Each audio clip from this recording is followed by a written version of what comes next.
नमस्कार मेरे प्यारे दोस्तों, मैं पीके मिश्रा आपके अपने चैनल RWP एकेडमी में आप सभी का तहे दिल से स्वागत करता हूं। हम अभी पढ़ रहे थे हड़प्पा सभ्यता के बारे में।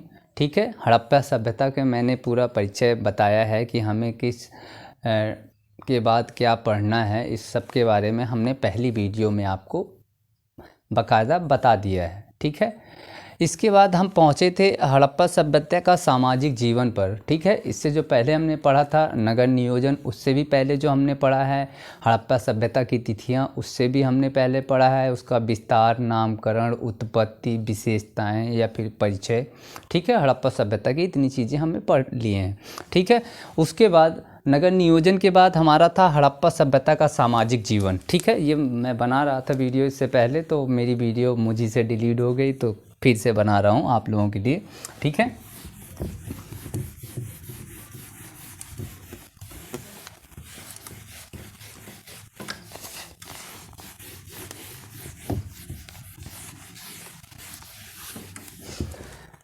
बात है सामाजिक जीवन की। ठीक है, तो पहली चीज़ तो हम जब समाज की बात आती है तो हमें समाज में क्या क्या पढ़ना होता है, ये चीज़ें हम बता दें आपको।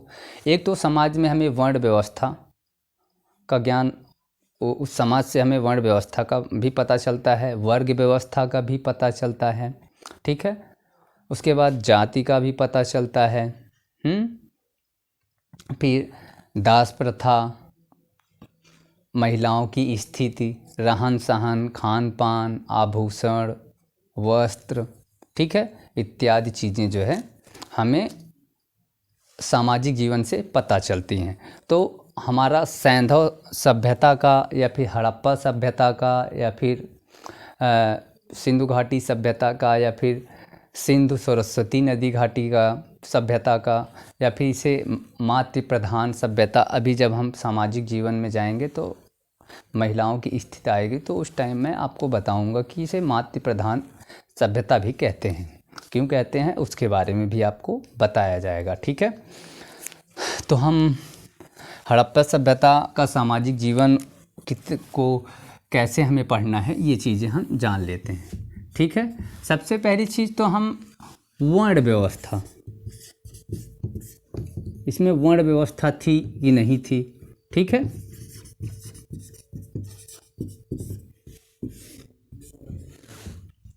फिर वर्ग व्यवस्था,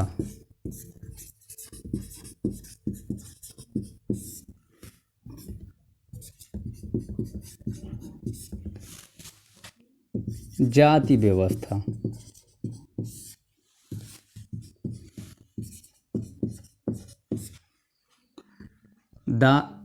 दास व्यवस्था या दास प्रथा। ठीक है, महिलाओं की स्थिति,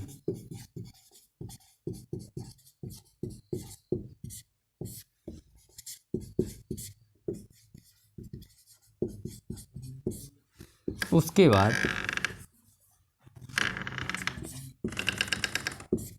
रहन सहन, खान पान,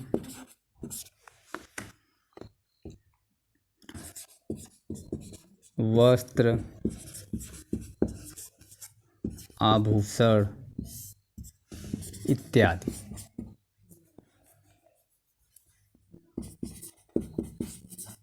ठीक है, तो इतनी चीज़ें जो है हमारे सामाजिक जीवन में हमें जाननी होती हैं या फिर पढ़नी होती हैं।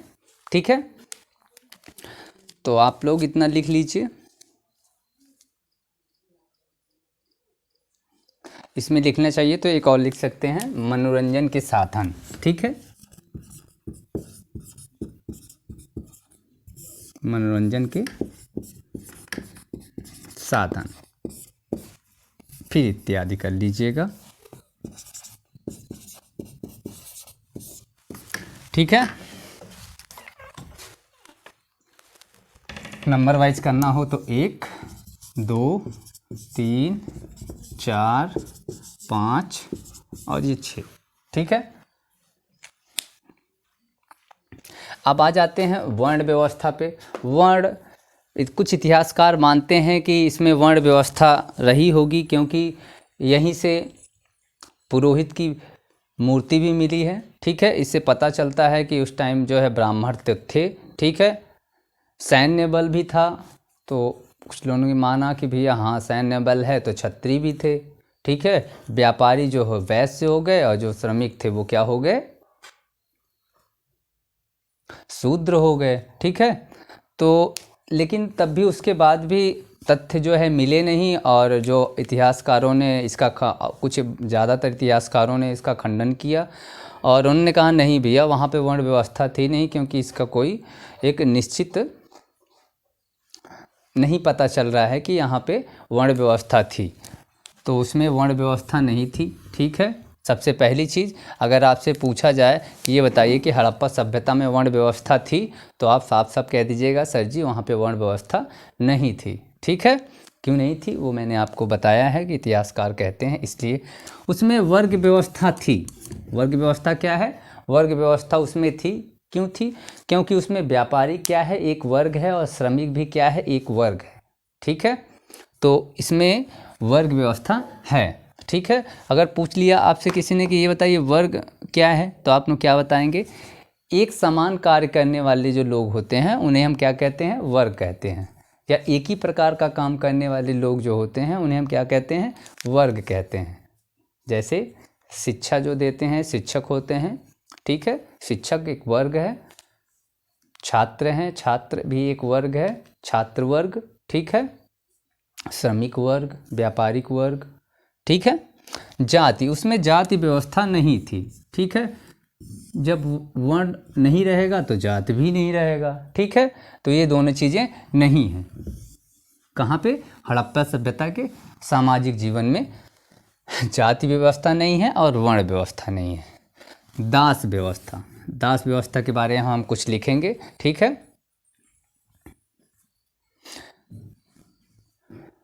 इतिहासकारों की परिकल्पना है कि यहाँ पे दास व्यवस्था रही होगी। ठीक है, आर.एस. शर्मा जी, राम शरण शर्मा जी कहते हैं कि यहाँ पे दास व्यवस्था रही होगी। ठीक है, और इसके साथ दो और हैं। ठीक है, मार्टिमर व्हीलर और गार्डन चाइल्ड जी भी इसे मानते हैं कि यहाँ पे दास व्यवस्था थी।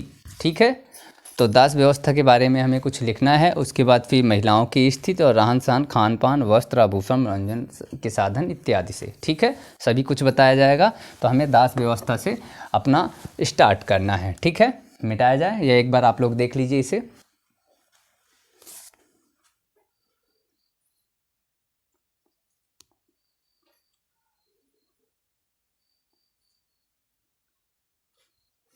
ठीक है, अब मिटाते हैं। ये तीन चीज़ क्लियर हो चुकी हैं। ठीक है, ये चौथा से दास व्यवस्था से शुरू करना है।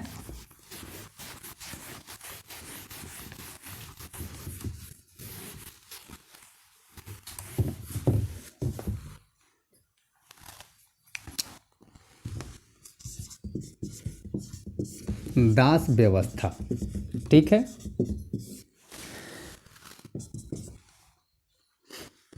इतिहासकारों का मानना है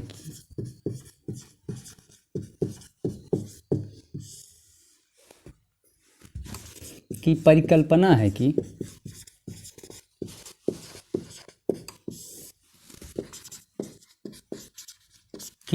दास व्यवस्था रही होगी। दास व्यवस्था रही होगी। ठीक है,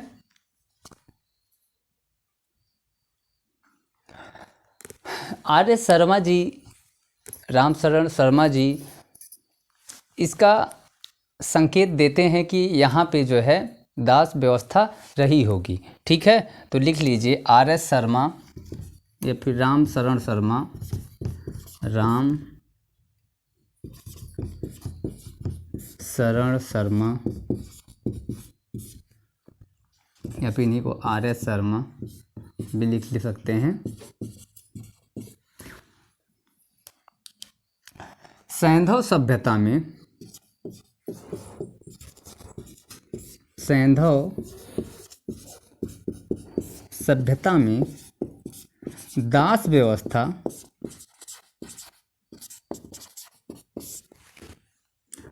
होने का संकेत देते हैं, होने का संकेत देते हैं। वो कहते हैं कि यहाँ दास व्यवस्था रही होगी।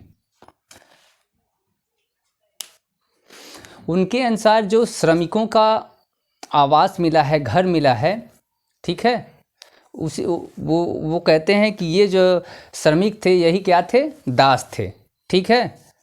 और यही चीज़ें मार्टिमर व्हीलर और गार्डन चाइल्ड महोदय भी कहते हैं कि हाँ भाई ये जो कह रहे हैं रामशरण शर्मा, ये बात जो है सही है, ठीक है। तो उनके बारे में भी लिख लेते हैं, संकेत देते हैं। उनके अनुसार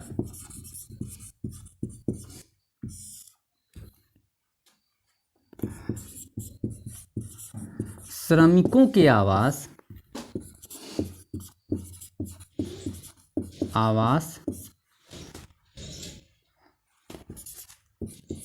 दास प्रथा का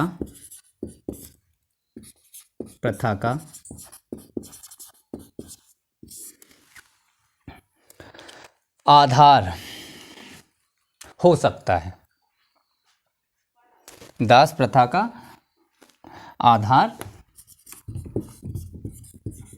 हो सकता है। इसके अतिरिक्त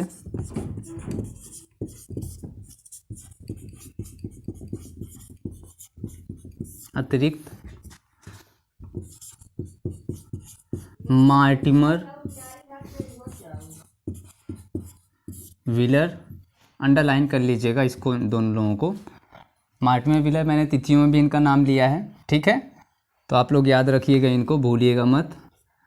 और गार्डन चाइल्ड, इनका भी नाम मैंने आगे ले चुका हूँ।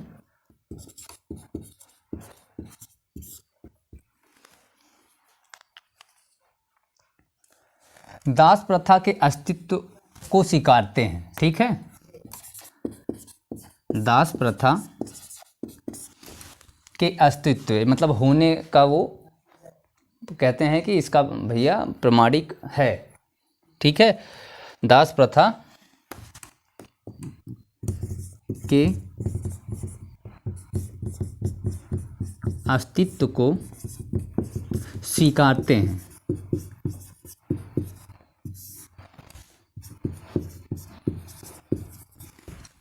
ठीक है। इतनी चीज़ें हो गई दास प्रथा में, देख लीजिए एक बार अच्छे से, फिर आगे चलते हैं। दास प्रथा में इतना बहुत है, 4 लाइन हो गया हो तो आगे चलें। चलिए आगे चलते हैं। अब चलते हैं महिलाओं की स्थिति पे, दास व्यवस्था या दास प्रथा, ठीक है, रही होगी। ऐसा कौन कौन कहता है, मैंने 3 लोगों का नाम बताया है, वो आप लोग याद रखिएगा। और किस बेस पे कहते हैं मैंने इसके बारे में बताया है। श्रमिकों के जो आवास मिले हैं उनके आधार पे वो कहते हैं कि भैया ये जो है दास प्रथा का ये उदाहरण हो सकता है और ये प्रमाणिक है। भाई मानना पड़ेगा कि जो श्रमिक हुआ करते थे वही दास भी हुआ करते थे, ठीक है। तो अब महिलाओं की दशा या स्थिति के बारे में पढ़ते हैं, ठीक है। सामाजिक जीवन का जो अगला मैंने बताया था कि क्या पढ़ना है, महिलाओं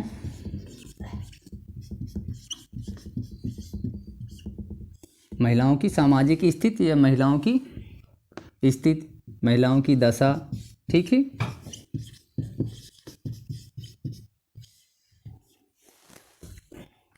हड़प्पा सभ्यता में ज़्यादातर मूर्तियां जो हैं महिलाओं की मिली, ठीक है, इसीलिए इसे मातृ प्रधान सभ्यता भी कहते हैं।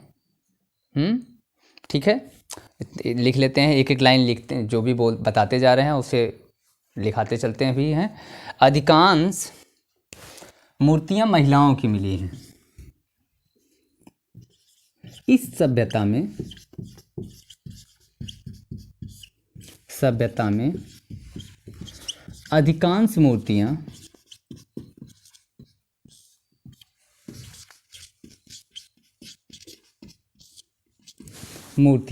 महिलाओं की मिली हैं।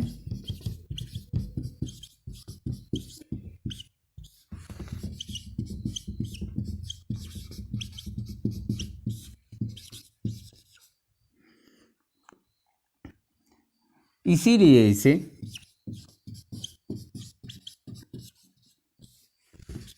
इसे मातृ प्रधान सभ्यता भी कहते हैं। सभ्यता भी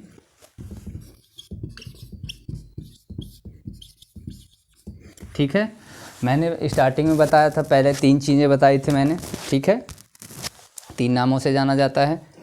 पहले इसे सिंधु घाटी सभ्यता, फिर मैंने कहा दूसरे नंबर पे जो है सिंधु सरस्वती घाटी सभ्यता, फिर मैंने बताया हड़प्पा सभ्यता, फिर मैंने बताया सैंधव, अभी इससे पहले भी बताया, इससे पहले वाले वीडियो में बताया सैंधव सभ्यता। अब फिर मैं एक चीज़ और बता रहा हूँ, क्या? मातृ प्रधान सभ्यता। तो इतने सभ्यताएं एक ही नाम से जानी जाती हैं, ये बात आप लोग याद रखिएगा, ठीक है। मातृ प्रधान, इसमें जो है वैचारिक पक्ष जो है इसका नहीं प्राप्त हुआ है, स्पष्ट रूप से नहीं प्राप्त हुआ है। वैचारिक पक्ष तब प्राप्त होता है जब कुछ चीज़ें लिखी होती हैं और उस पर 4 लोग बैठ के विचार करें, ठीक है। तो कुछ लिखित मिला तो है, लेकिन उस पर विचार करने के लायक इसलिए नहीं है कि कोई उसे पढ़ ही नहीं पाया है, ठीक है। तो इसमें नंबर वाइज लिखना हो तो नंबर 1 करके ये लिख लेना, नंबर 2 में लिख लो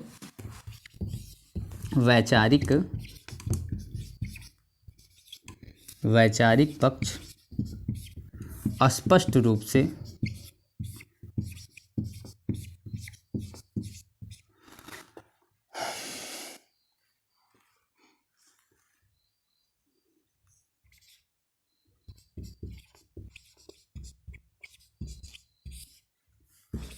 जानकारी नहीं, ठीक है। वैचारिक पक्ष स्पष्ट रूप से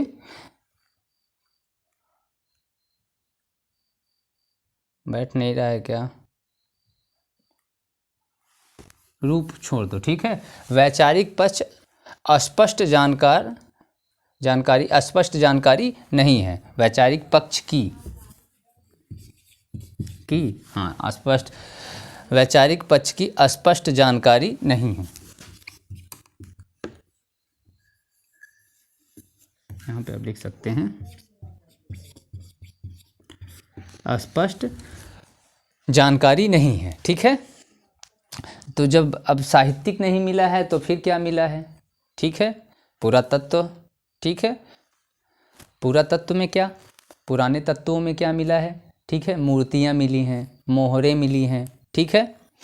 तो तीसरा ला लो अनुमान के आधार पर, ठीक है। अनुमान के आधार पर, इसे हम कैसे समझ रहे हैं? आधार पर। तो जब अनुमान लगाया तो हमें क्या प्राप्त हुआ? तो हमें कुछ सामग्री प्राप्त हुई। प्राप्त सामग्री के आधार पर,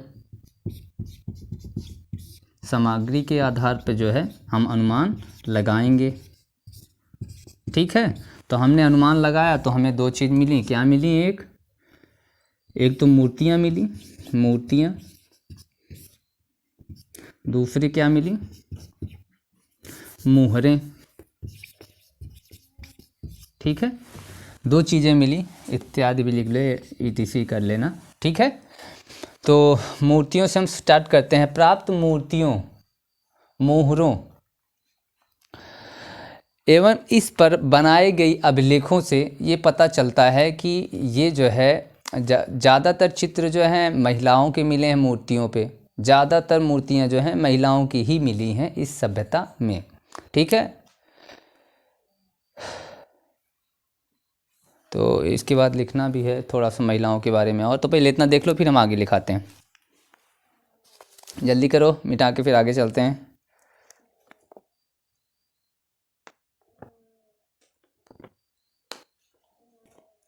चलिए मिटाते हैं, आगे चलते हैं, ठीक है। 4 नंबर तक हो गया है। 5वां डालना चाहो तो ऊपर से डाल सकते हो इसमें। नंबर वाइज करोगे तो ठीक रहेगा, चीज़ें क्लियर रहेंगी, एक के बाद एक करते जाओगे। प्राप्त मूर्तियों मुहरों, लिख लो, प्राप्त मूर्तियों मुहरों एवं उस पर बने, उस पर बनाई गई, लिखो, उस पर बनाई गई आकृतियों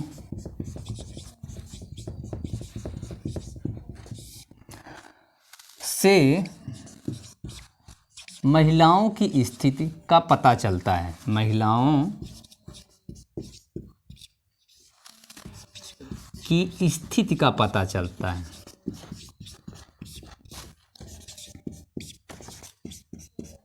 पता चलता है, ठीक है। नंबर डालना चाहो तो पाँचवां नंबर शायद ये रहा हो, ठीक है।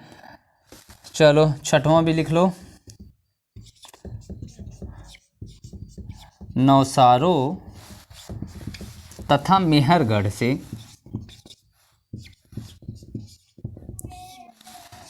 से प्राप्त मिट्टी की मूर्ति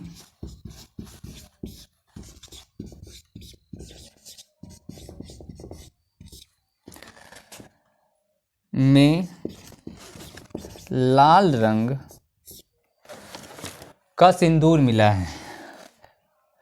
मिट्टी की मूर्ति में लाल रंग का सिंदूर मिला है या पाया गया है। सिंदूर मिला है या फिर पाया गया है, पाया गया है ठीक रहेगा, ठीक है। सिंदूर पाया गया है।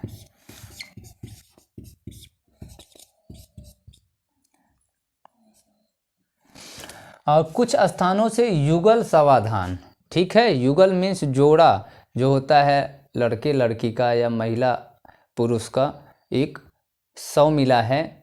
सवा मैंने बताया ना, समाधान, ठीक है, कि उत्तर से दक्षिण की तरफ जो है लिटा दिया करते थे आदमियों को। इससे पहले मैंने आप लोगों को पढ़ाया है, अगर आप लोग देखेंगे तो। इसी में लिखना चाहो तो लिख लो।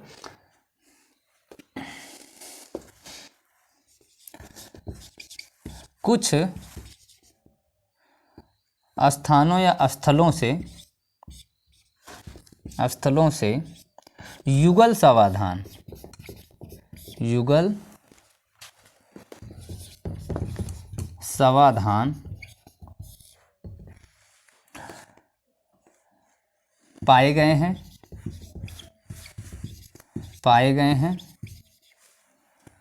इस आधार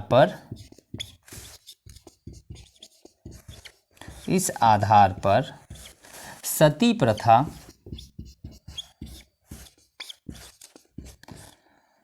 का उल्लेख कुछ इतिहासकार करते हैं। सती प्रथा का उल्लेख इतिहासकार करते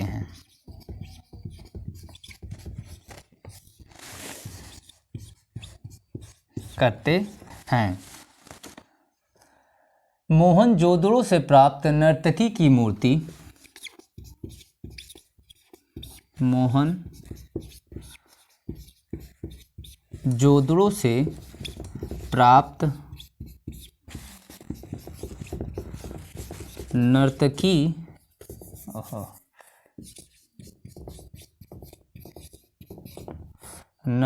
की मूर्ति, ठीक है। आ रहा है, देखो नीचे तक। संगीत नर्तन गायन की ओर संकेत करता है, ठीक है।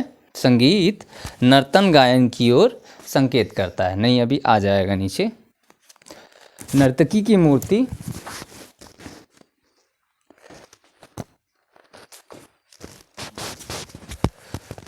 मूर्ति संगीत नर्तन गायन की ओर संकेत करता है, की ओर संकेत करता है। ठीक है, ये हो गया महिलाओं की स्थिति के बारे में, और आगे भी बता रहा हूँ अभी। यहाँ से जो है महिलाओं के यहाँ मतलब सैंधव सभ्यता से हमें महिलाओं की मेकअप के सामान भी मिले हैं। ठीक है, या फिर महिलाओं के प्रसाधन मिले हैं, सौंदर्य प्रसाधन की चीज़ें मिली हैं। ठीक है, तो नीचे आएगा, ये ऊपर लिख दूँ यहाँ से। चलिए इतना लिख लीजिए, फिर हम आगे चलते हैं। ठीक है, दोबारा ऊपर से लिखते हैं, काफ़ी अभी बचा।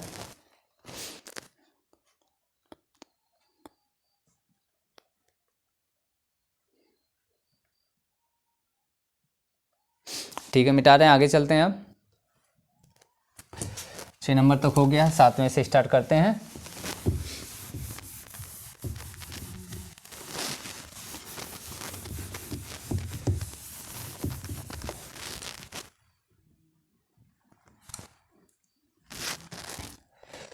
यहाँ से स्त्रियों के सौंदर्य प्रसाधन की सामग्री भी मिली है।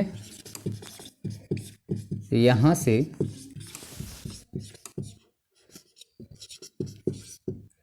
स्त्रियों के सौंदर्य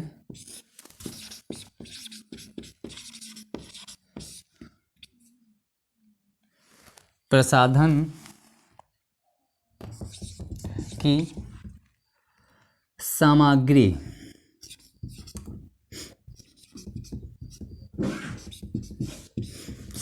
प्राप्त हुई है।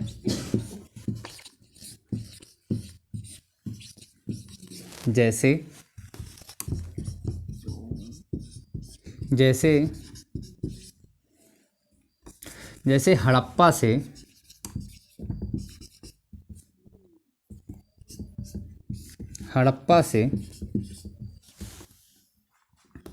श्रृंगारदान और चूड़ियाँ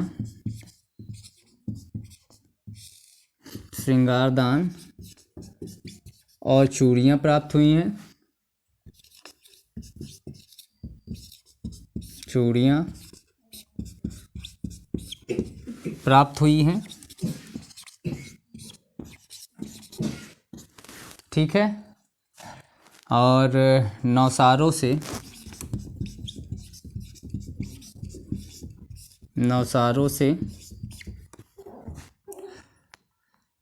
सिंदूर मिला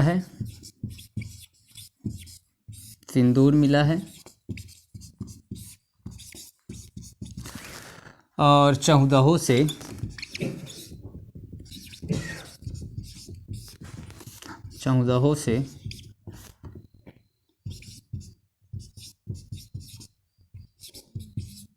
लिपस्टिक,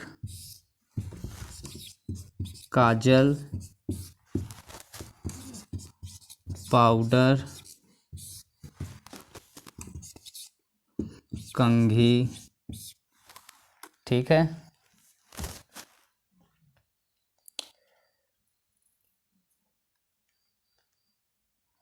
ठीक है, इत्यादि प्राप्त हुई हैं। देखिए इतना।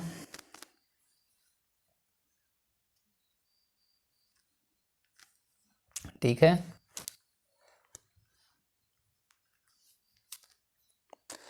और मोहनजोदड़ो से रामशरण शर्मा जी या फिर RS शर्मा जी को एक पिन मिली है, और उस पिन पे ऐसा चित्र, कुत्ते का ऐसा चित्र अंकन है, ऐसे चित्र उस पे पिन पे बने हैं कि वो कुत्ता जो है हिरन के कान खा रहा है।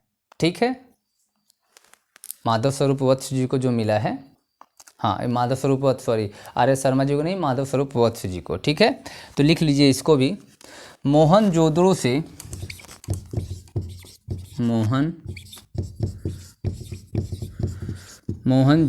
से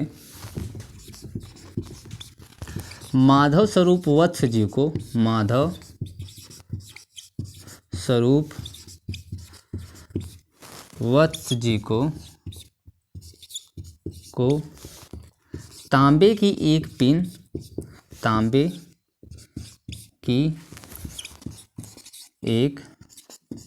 पिन प्राप्त हुई है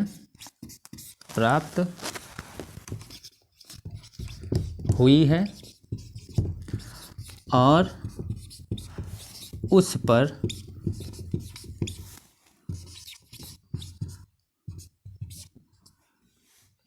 कुत्ता हिरन के कान खा रहा है। हिरन के कान खा रहा है। ठीक है, उस पे क्या है, जो माधव स्वरूप वत्स को जो पिन मिली होगी ऐसे, उस पिन पे क्या है, एक कुत्ता है और वो कुत्ता ऐसा दिख रहा है कि वो कुत्ता जो है हिरन के कान खा रहा है। ठीक है, इतना लिखिए।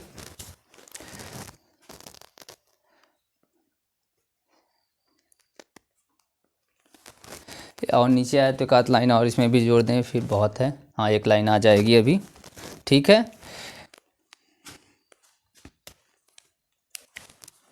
और मोहनजोदड़ो से ही कर्णफूल मिले हैं। कान में जो पहनने वाले बाली होती है वो भी मिली है। ठीक है, यहीं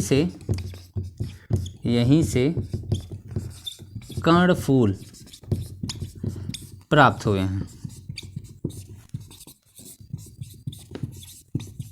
ठीक है, अब इतना आ जाएगा। अब इसके आगे फिर से ऊपर से मिटाना पड़ेगा, तो एक बार आप लोग देख लीजिए। ठीक है, वीडियो को रोक लीजिए, रोक के फिर लिख लीजिए। ये हो गई महिलाओं की स्थिति। इतना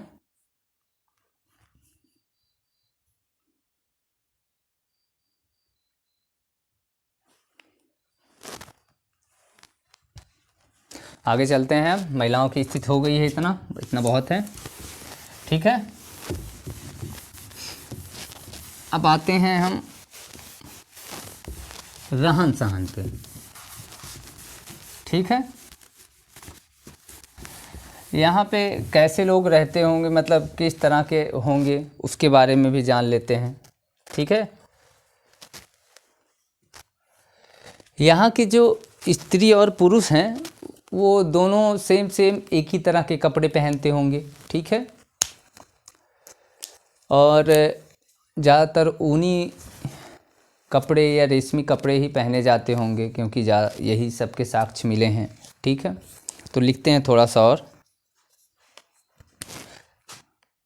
जो मैंने वस्त्र में लिखाया है तो वस्त्र में लिख लेना। वस्त्र में, हाँ, तो मोहनजोदड़ो से सूती वस्त्र भी प्राप्त हुआ है, तो लिख लीजिए मोहनजोदड़ो से सूती वस्त्र में लिखना, यहाँ पे वस्त्र डाल लेना। ठीक है,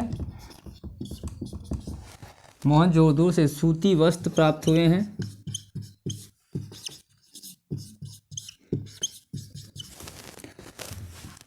स्त्री और पुरुष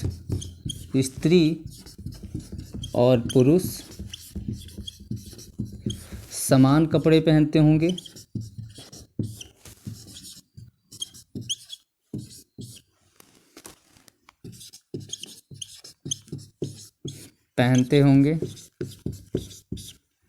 ठीक है, और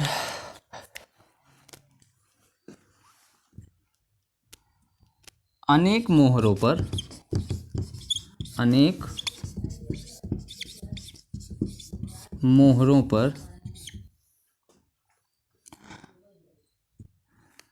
पर स्त्रियों के जो हैं अलग अलग क्या मिले हैं, आकृतियां मिली हैं। स्त्रियों की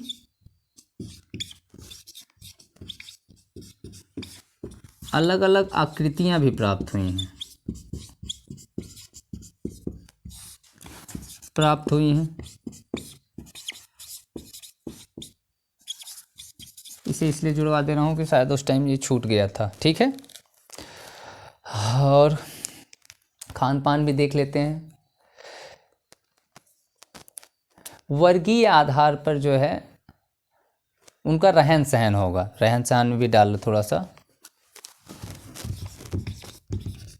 रहन सहन क्या होगा उनका, उनका रहन सहन जो वर्गीय आधार पर बटा होगा। मतलब इस सभ्यता का, इस सभ्यता के लोगों का रहन सहन वर्गीय, मैंने बताया है वर्गीय आधार पर रहा होगा। ठीक है, इतनी बातें समझ में आई, नोट कर लीजिए, फिर आगे चलते हैं।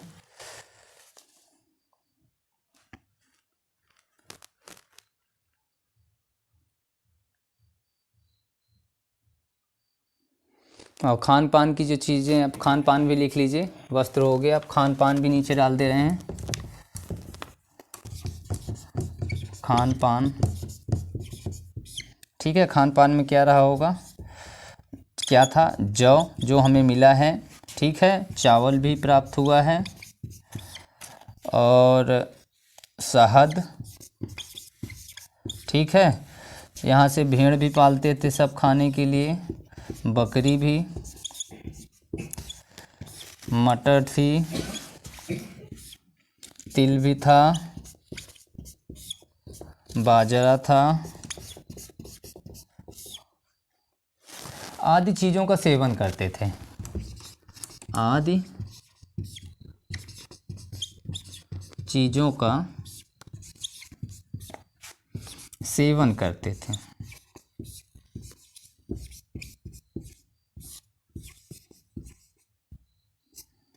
ठीक है, एक चीज़ और लिख लो, कपास भी लोग उगाया करते थे। सिंधु घाटी सभ्यता के लोग क्या करते थे, कपास का भी उत्पादन किया जाता था इस सभ्यता में। ठीक है,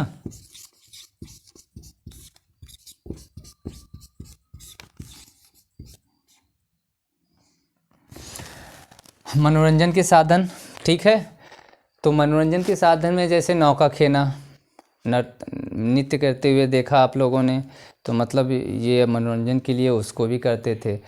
मनोरंजन के साधन के लिए शिकार भी करते थे। ठीक है, ऐसी कई चीज़ें हैं, लेकिन ऊपर से लिखाते हैं, अभी जगह है तो लिख दे रहे हैं, नीचे लिख लेते हैं। नहीं, अब जगह पूरी हो चुकी है तो ऊपर से चलते हैं।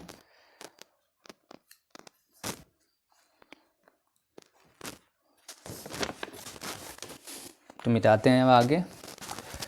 रहन सहन भी हो गया, खान पान भी हो गया, वस्त्र भी हो गया, आभूषण मैंने बताया ही है कि कुंडल प्राप्त हुआ है, ठीक है, कान के। हाँ, तो आगे चलते हैं अब।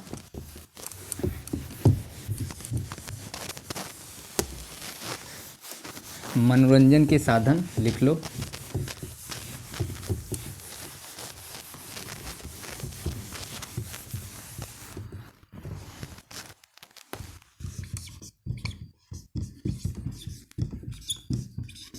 मनोरंजन के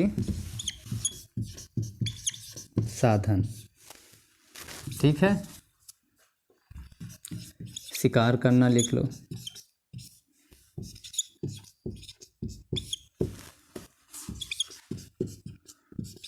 नौकायन, ठीक,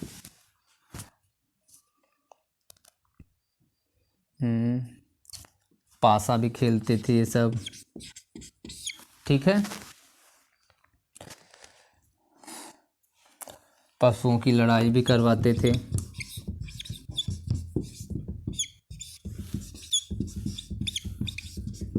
की लड़ाई, और ये क्या करते थे,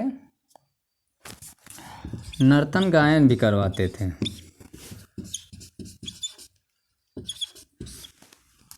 गायन आदि लिख लो,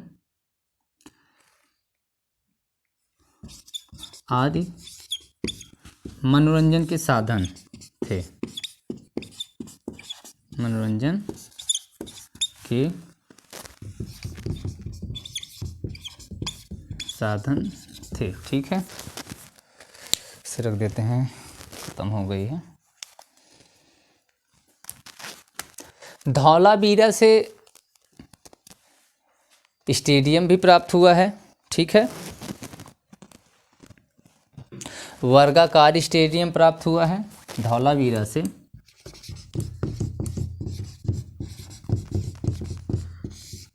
नहीं सही है, हारी चल रही है। धौलावीरा से वर्गाकार स्टेडियम प्राप्त हुआ है। धौलावीरा कहाँ है? गुजरात में। धौलावीरा कहाँ है? गुजरात में। स्टेडियम प्राप्त हुआ है। ठीक है, समझ में चीज़ें आएंगी, सारी चीज़ें, कुछ भी नहीं छोड़ा जाएगा आपके लिए।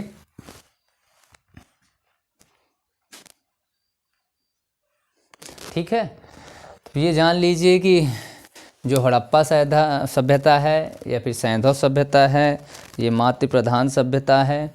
ठीक है, सिंधु घाटी सभ्यता है या फिर सिंधु सरस्वती नदी घाटी सभ्यता है, इतने नाम इसके हैं, ये जान लीजिए। ठीक है, ये लोग बहुत ही खुशी से अपना जीवन व्यतीत कर रहे थे। ठीक है, ये था इनका, मैंने पूरा बता दिया है। सामाजिक जीवन, इतना सामाजिक जीवन हमारा पूरा हो गया है। तो इसके बाद हमें क्या पढ़ना है? आर्थिक जीवन। अपने उसमें देखेंगे तो दिख जाएगा आर्थिक जीवन या फिर स्थिति। ठीक है, या फिर दशा। ठीक, इसके बारे में अगले चैप्टर में पढ़ेंगे। बहुत सारे लोग सामाजिक जीवन में भी आर्थिक जीवन जोड़ देते हैं, जैसे पशुपालन, ठीक है, शिल्पकार या फिर बनाना, कुछ उद्योग का कार्य करना, तो ये सब सामाजिक जीवन में नहीं, ये सब आर्थिक जीवन में आता है। तो हम अगला जो चैप्टर है उसको आर्थिक जीवन से पढ़ेंगे। तो मेरे दोस्तों, बहुत बहुत शुक्रिया मेरी वीडियो आप लोग देखने के लिए। ठीक है, तो प्लीज़ कमेंट्स भी किया करिए अच्छी लगे तो, कि सर बढ़िया लगी आपकी वीडियो, या फिर बुरी लगी हो, या कुछ क्वेश्चन आपको पूछना हो, जो चीज़ें समझ में ना आई हो तो वो भी पूछा करिए। मैं आपका कमेंट्स देखता हूँ, बाद में भी मैं देखूँगा, जब भी आप रिप्लाई करोगे उसका आंसर आपको मिल जाएगा। ठीक है, तो आज के लिए मेरे दोस्तों धन्यवाद। कल फिर मिलते हैं। अपने दोस्तों से कहिए ज़्यादा से ज़्यादा की संख्या में लोग जुड़ें और ज़्यादा से ज़्यादा संख्या में लोग आगे बढ़ें, पढ़ें लिखें, ज़्यादा चीज़ें सीखें, जल्दी सीखने की कोशिश करिए। ठीक है, फोकस एक जगह पे रखिए, बेवजह का कोई काम ना करिए, अपने आप से काम रखिए। अगर आपको लक्ष्य प्राप्त करना है तो, नहीं तो टाइम पास करना है तो आप कुछ भी करिए, कोई फ़र्क नहीं पड़ता लोगों को। यहाँ अपनी ज़िंदगी अपने हाथ में है। जब